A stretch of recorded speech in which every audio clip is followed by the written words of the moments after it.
നെൽകൃഷി മാത്രമല്ല എല്ലാത്തരം പച്ചക്കറി കൃഷികളും കുട്ടനാട്ടിൽ വഴങ്ങുമെന്ന് കാണിച്ചു തരികയാണ് കാവാലത്തെ ഒരു യുവ കർഷകൻ. കഴിഞ്ഞ 12 വർഷത്തിലധികമായി കലേഷ് എന്ന ഈ കർഷകൻ കാർഷിക മേഖലയിൽ പുതിയ രീതികൾ അവലംബിക്കുകയാണ്. പ്ലാസ്റ്റിക് മാലിന്യങ്ങൾ എങ്ങനെ കൃഷിക്ക് ഉപയോഗപ്രദമാക്കാം എന്നതാണ് ഇദ്ദേഹത്തിന്റെ പുതിയ കൃഷിരീതി. കോവിഡ് കാലത്താണ് നമ്മൾ മലയാളികൾ പച്ചക്കറി കൃഷി സ്വന്തമായിട്ട് ചെയ്യുന്നതിനെക്കുറിച്ച് ചിന്തിച്ചു തുടങ്ങിയത്. ഒട്ടനവധി ആളുകൾ അതിപ്പോഴും തുടരുന്നുണ്ട്. പക്ഷേ നമുക്കറിയാം, കൂടുതൽ ആളുകളും സമയക്കുറവുകൊണ്ടും മറ്റും അത് വീണ്ടും തുടരാതിരിക്കുന്ന ഒട്ടനവധി ആളുകളുമുണ്ട്. ഈ പാഴായിട്ടുള്ള വസ്തുക്കൾ ഉപയോഗിച്ചുകൊണ്ട് ഫലപ്രദമായിട്ട് എങ്ങനെ കൃഷിയുമായി മുൻപോട്ട് പോകാം, അത് ജൈവകൃഷിയിലൂടെയാണ് അദ്ദേഹം ഇത്തരം കാര്യങ്ങളൊക്കെ തന്നെ നമുക്ക് കാണിച്ചു തരുന്നത്. ആ കർഷകൻ നമ്മുടെ അടുത്തിരിപ്പുണ്ട്. കാവാലംകാരനാണ് അദ്ദേഹം. സ്വന്തമായിട്ട് വെള്ളം നനയ്ക്കുന്നതിനൊക്കെ ആയിട്ട് ഇപ്പം നമുക്ക് കാണാം, ഇവിടെ ഓരോ കുപ്പികൾ വെച്ചിരിക്കുന്നു, പ്ലാസ്റ്റിക് കുപ്പികൾ. ഈ പ്ലാസ്റ്റിക് കുപ്പികളൊക്കെ തന്നെ നമ്മൾ പുറത്ത് വലിച്ചെറിഞ്ഞ് കളയുന്ന കുപ്പികൾ ഉപയോഗിച്ചുകൊണ്ട് അദ്ദേഹം സ്വന്തമായിട്ട് കൃഷിയിടം മെച്ചപ്പെടുത്തുന്ന ഒരു രീതിയാണ് കാണുന്നത്. കാവാലത്തുകാരനാണ്. അദ്ദേഹത്തെ നമുക്ക് പരിചയപ്പെടാം. നമസ്കാരം ചേട്ടാ. കുറഞ്ഞ സ്ഥലത്ത്, ഏതാണ്ട് 10-20 സെൻറ്റ് സ്ഥലത്ത് നിങ്ങൾ ഇത്രയും ഒരു സ്ഥലത്ത് പോലും ഒരു കൃഷിയും നമുക്കിപ്പോൾ ചെയ്യാൻ കഴിയാത്തൊരു സാഹചര്യമാണ്. കാര്യം അത്രയും സ്ഥലത്തും നിങ്ങൾ പൂർണ്ണമായിട്ടും കൃഷിയോഗ്യമാക്കി കഴിഞ്ഞു. എങ്ങനെയാണ് നിങ്ങൾ ഈ കൃഷിയിലേക്ക് വന്നത്? സ്വാഭാവികമായിട്ടും ജനങ്ങൾക്കറിയാൻ താല്പര്യം ഉണ്ടാവുമല്ലോ. ഇപ്പോൾ ഇന്നത്തെ കാലത്ത് നമ്മൾ ഏറ്റവും കൂടുതൽ ഇമ്പോർട്ടൻ്റ് ആയിട്ട് ചിന്തിക്കേണ്ടതും പ്രവർത്തിക്കേണ്ട ഒരു പ്രധാന കാരണമാണ് മണ്ണും മനുഷ്യനും രോഗിയായി മാറിയ ഈ കാലഘട്ടത്തിൽ ഭക്ഷിക്കാനുള്ളത് സ്വയം ഉൽപ്പാദിപ്പിക്കുക കൃഷിയിടത്തിൽ ഒന്നും ലക്ഷ്യബോധത്തോടാണ് നമ്മൾ കൃഷികൾ ആരംഭിച്ചു തുടങ്ങിയത്. പക്ഷേ ആ കൃഷികളിൽ നിന്ന് ഒരു വേറിട്ട വിസ്മയം തീർക്കണമെന്നായിരുന്നു ആഗ്രഹം. കാരണം ഇന്ന് നമ്മുടെ പരിസരത്തിൽ ഒരുപാടാണ് കുപ്പികൾ ഉപേക്ഷിക്കുന്നത്.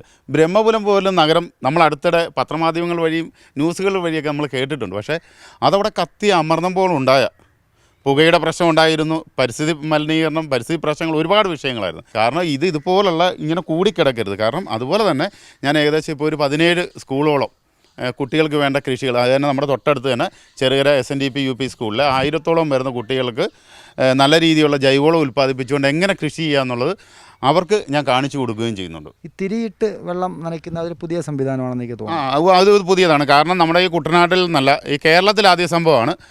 കാരണം ചണനൂല് വേണം നമുക്ക്. ആദ്യം നമ്മൾ ചെയ്ത ചണനൂലാണ്. അപ്പോൾ ചണനൂല് നമുക്ക് ഏകദേശം ഒരു 8 മാസം കഴിയുമ്പോൾ ഡാമേജ് ആവുക. അപ്പോൾ നമുക്ക് പൈപ്പുകൾ അന്വേഷിക്കാൻ തുടങ്ങിയപ്പോൾ ഭയങ്കര വിലയായി.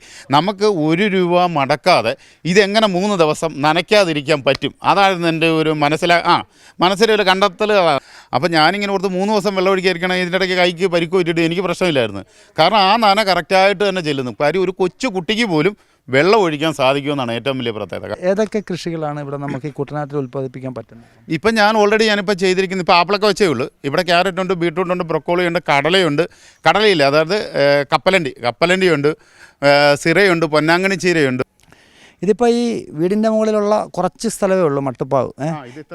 ഇവിടെ നമ്മളിപ്പം ഒരിക്കലും നമുക്ക് ഇത് കുട്ടനാട്ടിലെന്നുള്ളതല്ല, ഈ തണുത്ത പ്രദേശങ്ങളിൽ മാത്രം കാണുന്നതാണല്ലോ ഈ ക്യാബേജ് എന്ന് പറയുന്നത്. പക്ഷേ അത് തെറ്റായൊരു ധാരണയാണ്. കാരണം എന്നാന്ന് ചോദിച്ചു കഴിഞ്ഞാൽ നമ്മുടെ മട്ടുപ്പാവ് എന്നല്ല, അവിടെ നമുക്ക് ചുരുങ്ങിയ സ്ഥലം 20 സെൻറ്റേ ഉള്ളൂ. അതിൽ തന്നെയാണ് മത്സ്യകൃഷിയും പിന്നെ നമ്മൾ നെൽകൃഷി 5 ഏക്കർ മംഗലംകായലാണ് ചെയ്യുന്നത്.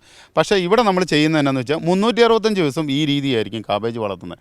കാരണം ഇതൊക്കെ ചുമ്മാ മനുഷ്യൻ്റെ തെറ്റായ ധാരണയാണ്. കാരണം ഇത് സപ്പോസ് നോക്കിയാൽ അറിയാം. എന്നാന്ന് വെച്ചാൽ പ്രധാനമായിട്ടുള്ള കാരണം എന്നാന്ന് വെച്ച് കഴിഞ്ഞാൽ ഈ ഒരു കാബേജ് മറയൂർ കാണുന്നതിനേക്കാൾ കൂടുതൽ വലിപ്പമുണ്ട് ഇതിന്, ഇല്ലേ? പലരും നമ്മളോട് ചോദിക്കുന്നുണ്ട്, കേട്ടോ, ഇതിന് നല്ല വലിപ്പമുണ്ട്. പക്ഷേ ഇതെല്ലാം നമുക്ക് ഒന്നാമത്തെ കാര്യം, ഇത് മണ്ണ് കൂട്ടി കൊടുക്കണം. പിന്നെ ഇതിനകത്ത് 2 നേരം കറക്റ്റായിട്ടുള്ള നന. ഡയറക്റ്റ് സൂര്യപ്രകാശം കിട്ടുന്ന ഒരു പ്രദേശമാണ്. അപ്പോൾ അത് ശരിക്കും ഇത് ഉണങ്ങിപ്പോണ്ടല്ലോ. അല്ലല്ല, ഇതിനകത്ത് വേറൊരു വ്യത്യാസം കൂടെ ഉണ്ട്. കാരണം നമ്മുടെ സൂര്യപ്രകാശം ടെറസിലാണ് ഏറ്റവും കൂടുതൽ ഏൽക്കുന്നത്. പക്ഷേ ഞാൻ അതിന് വേറെ ചെയ്ത് കണ്ടെത്തിയെന്നു പറഞ്ഞാൽ ഒരു ഓടെടുക്കുക. ഇതുണ്ടോ, നമ്മളിവിടെ ഇരിക്കുന്ന എല്ലാ സാധനവും ഓടിലധികം സൂര്യപ്രകാശം പിടിക്കത്തില്ല. അപ്പോൾ ആ ഓടിൻ്റെ മുകളിലായിരിക്കുന്നത്. നോക്കി, ഇതെന്ത് കരുത്തായിട്ടാണ് ഇരിക്കുന്നത്. നോക്കി, ഇത്രയും വലിപ്പമുള്ള സാധനമൊക്കെ ഉണ്ടല്ലോ. നോക്കി, ഇത് നല്ല ഇതായിട്ടല്ല നിൽക്കുന്നത്, കേട്ടോ. അപ്പം നമുക്കിതിനകത്ത് നമ്മൾ കൊടുക്കുന്ന ഇതിനകത്ത് ഫിഷാമിന് കൊടുക്കും, നമ്മൾ ജീവാമൃതം കൊടുക്കും. അതൊക്കെ ഇമ്പോർട്ടൻ്റായ കാര്യങ്ങളാണ്. പിന്നെ നമ്മൾ നിസ്സാരമായിട്ട് വലിച്ചിട്ട് മത്തികളൊക്കെ ഇല്ല, വൈകിട്ട് ടൗണുകളിലൊക്കെ നമ്മുടെ നമ്മുടെ തട്ടാശ്ശേരി തന്നെ മീൻ മാർക്കറ്റൊക്കെ ഉണ്ട്. ഞാൻ വൈകിട്ട് 7 അവിടെ ഇറങ്ങി കഴിയുമ്പോഴേക്കും നമ്മുടെ അനിച്ചേട്ടനാണ്.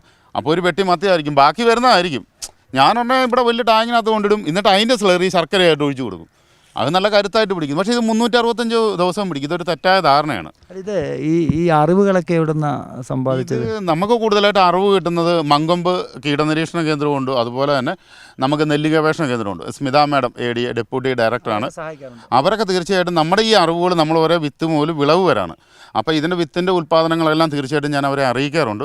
അവർ ഇതിനും വേണ്ട സംഗതികൾ, ഇതൊക്കെ എന്തൊക്കെ ചെയ്താൽ കരക്ഷയാവും, അവരുടെ തീർച്ചയായിട്ടും ഒരു നല്ല സപ്പോർട്ടുണ്ട്.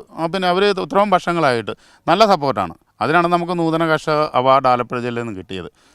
ഷാജഹാൻ, കൈരളി ന്യൂസ്, ആലപ്പുഴ.